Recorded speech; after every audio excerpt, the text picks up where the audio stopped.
中秋节真侪人拢会烘肉放烟火，不过提醒大家，若是暗时10点过，就唔通阁放，那违者会罚款3000块。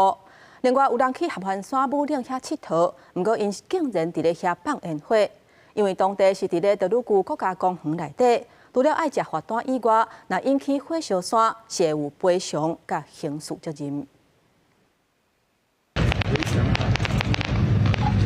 火光四射烟火冲向天顶，互看到民众拢人气。因为民众放烟火所在是伫合欢山武岭停车场，属有泰鲁阁国家公园的范围内。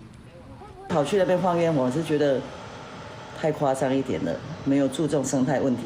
那这种行为已经危及到游客的安全，同时也会造成生态的影响，那也有可能引起森林火灾。 那这种不法的行为，已经违反《国家公园法》第13条。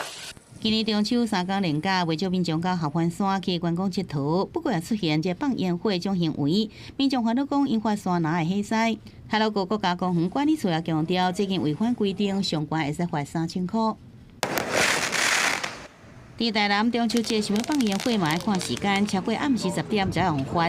市府选伫黄金海花甲关系平台遮开放烟火所在加强稽查。是外地的人来黄金海岸，他们可能没有想说这附近都有住家，所以会影响到民众的生活。当地民众讲，真侪外来游客半暝放烟火，影响民众生活作息，也制造真侪垃圾甲噪音。市府强调，中秋连假前一暗到假期结束迄暗拢有人稽查，民众千万爱注意。